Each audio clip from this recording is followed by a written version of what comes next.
Everybody, good morning from a chilly Colorado. A lot of you have written in with some questions about what's going on with the cartels, since it's something I haven't talked about in a little bit. The big issues are that there's two cartels to really follow. The first is the Sinaloa. That's the one that thinks of drug smuggling as a business, and so as a general rule is not willing to shoot people who are among its consumers, and so they don't think there should be violence in places where their businesses are critical. So they don't want to shoot people in Mexican cities, or certainly not on the north side of the border if they can help it. It's not that they're nice. It's not that they're kind. It's not that they're murderous thugs. They are all of those. They just see violence as a tool rather than an end.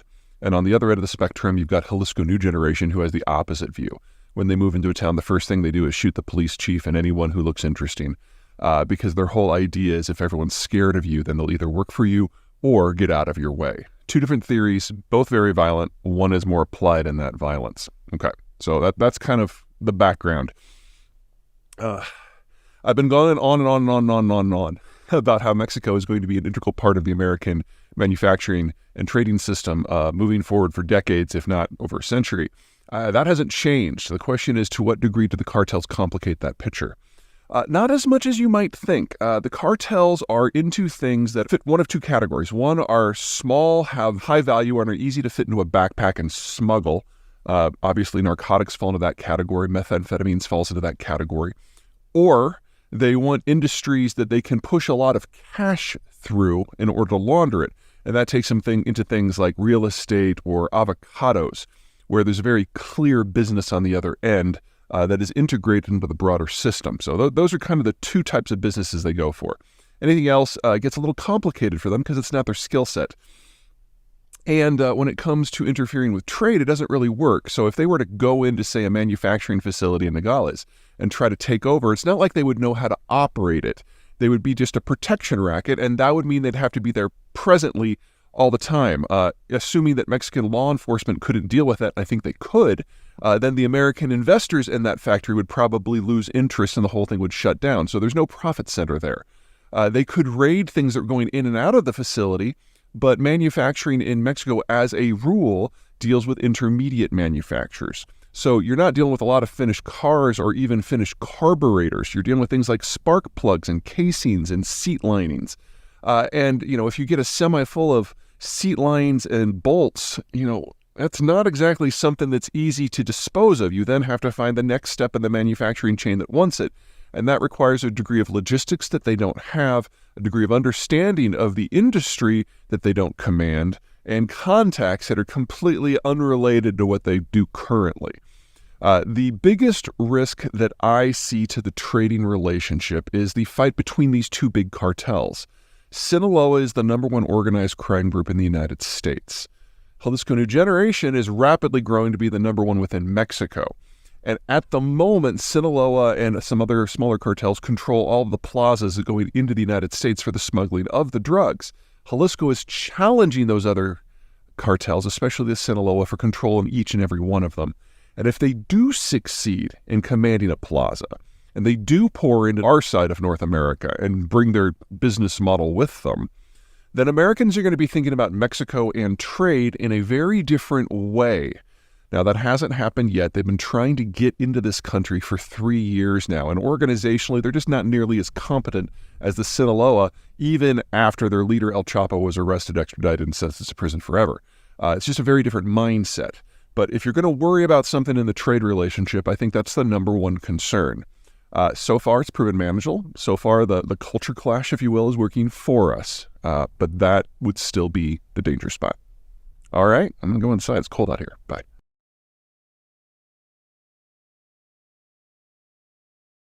Hey everybody, Peter Zeihan here, coming to you from Savannah, one of my favorite cities in North America. And one of the reasons is the bars, and one of the reasons are the restaurants, and the other one, it is home to the largest container port in the continental United States. Been operating for a few years now. They keep expanding it. You're looking at here one of the more medium-sized ships. The supers do come through here. They just have a problem getting through that bridge there. All right, it's raining. We're going to do the rest of this inside. Sorry, I got waylaid by the client and couldn't do the rest of this one from Savannah, so I'm back home. Two big reasons to be really bullish and really impressed by the Port of Savannah over the years to come. The first has to do with that Jones Act that I keep talking about, the law that says that only American vessels can dock at American ports in succession. So, for example, if you're in a cargo vessel and you're delivering things to the Chinese coast, the same vessel will go point, point, point, point, point.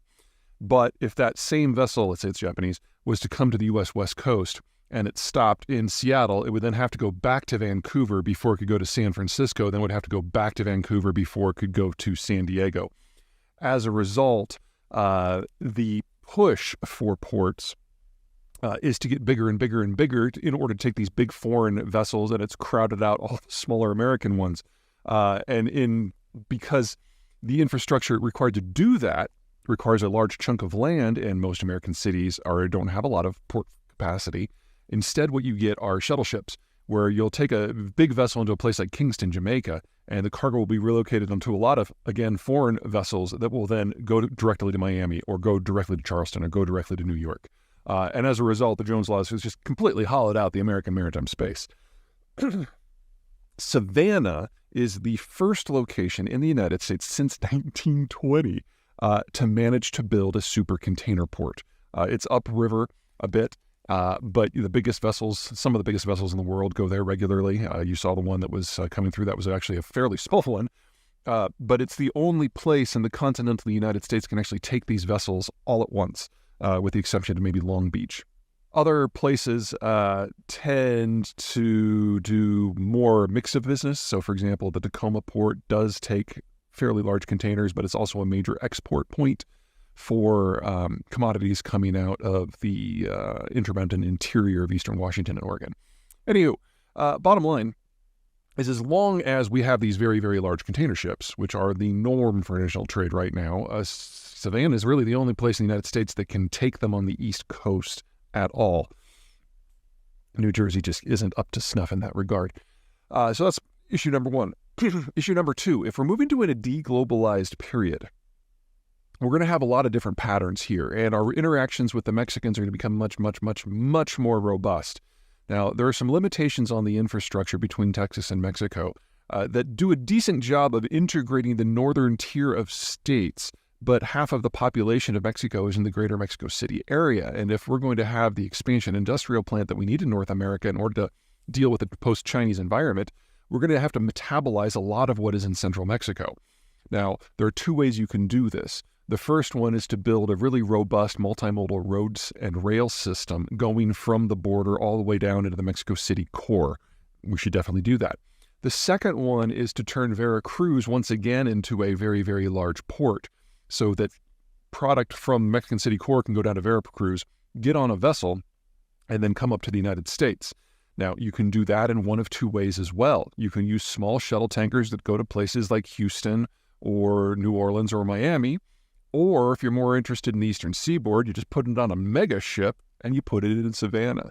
So it doesn't really matter which path we're on here or how smart or how dumb we are in taking advantage of the changing world around us.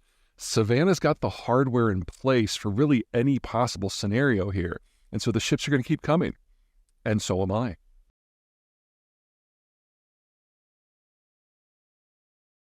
Hey everybody, Peter Zeihan here, coming to you from northern Indiana at the NIPSCO coal power plant. That is not a nuclear cooling tower, it's just coal cooling tower. This power plant is on schedule to be decommissioned around 2025 and then replaced with wind and solar. But I don't know how many of you guys have been to northern Indiana, but this is neither a windy nor sunny area.